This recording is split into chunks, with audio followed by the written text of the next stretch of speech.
Admiral Zexthera's 6 eyes tracked the holographic display with growing confusion. The massive Krillian armada, 3,000 vessels strong, hung in perfect formation around the contested mining world of Kepler 438b. Every sensor array, every weapon system, every shield generator hummed with lethal readiness. They had prepared for humanity's inevitable counterattack, expecting fleets that would darken the stars. Instead, a single ship materialized at the edge of the system. "Impossible," hissed Commander Veltok, his mandibles clicking nervously. "Our intelligence indicated the humans would send their entire third fleet. Where are the rest?" The lone vessel was unremarkable by human standards. A mid-sized cruiser, perhaps 300 meters long, bearing the blue and silver insignia of the Terran Colonial Defense Force. Against the backdrop of the Krillian armada, it looked like a minnow approaching a school of sharks. "Open a channel," Zexthera commanded, her voice carrying the authority of someone who had conquered 17 star systems. "Let's see what foolish bravado drives these mammals to such certain death." The view screen flickered to life, revealing a human female in a pristine naval uniform. Her dark hair was pulled back in a regulation bun, and her eyes held an unsettling calmness that made Zexthera's secondary heart skip a beat. "I am Captain Sarah Chin of the TCDF Prometheus," the human said, her voice steady despite facing overwhelming odds. "I'm here to negotiate the immediate withdrawal of Krillian forces from Kepler for 38b. Veltok's laughter was a harsh chittering sound. "Negotiate? You're outnumbered 3,000 to 1. Captain Chen's expression didn't change. "Numbers aren't everything, Commander. I assume you've studied human military history."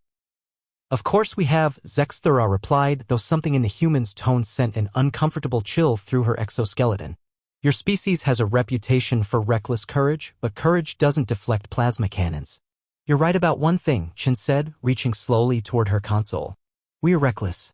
But you missed something crucial in your historical analysis." The Prometheus began to move, not toward the Krillian fleet, but away from it, accelerating on a trajectory that would take it behind Kepler for 38b's largest moon. "Where are you going?" Veltok demanded. "Stand and fight, coward." Chen's smile was sharp as a blade. "You studied our military history, but did you study our physics? Specifically, our recent breakthroughs in quantum tunneling technology." Zexthera's blood ran cold. The humans had been suspiciously quiet about their research for the past 2 years, claiming it was purely theoretical work. But if they had weaponized quantum mechanics? "Impossible," she breathed.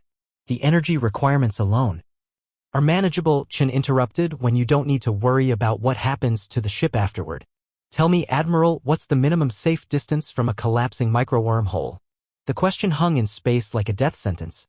Zexthera's tactical computer was already running calculations, displaying probabilities that made her wish she'd never left her home world. A quantum tunnel collapse near a gravitational body would create a cascade reaction. The moon would be destroyed, Kepler for 38b would be knocked out of orbit, and the gravitational shockwave would scatter the Krillian fleet like leaves in a hurricane. "You're bluffing," Veltok snarled, but his voice lacked conviction. "Am I?" Chen's fingers hovered over her console. "The Prometheus carries a crew of 300 volunteers. We voted unanimously." "Sometimes, Commander, one ship is all you need when that ship is willing to die for what it believes in." For a moment, the only sound was the hum of 3,000 Krillian vessels maintaining formation. Then, slowly, Admiral Zexthera raised her primary claw. "Stand down," she ordered, her voice barely above a whisper. "All ships begin withdrawal procedures." "Admiral!" Veltok's confusion was palpable. "The humans aren't bluffing," Zexthera said, watching the Prometheus disappear behind the moon. "They never do. Begin the retreat. Now." As the Krillian armada slowly turned away from Kepler for 38b, Captain Chen's voice crackled over the comm one final time. "Safe travels, Admiral.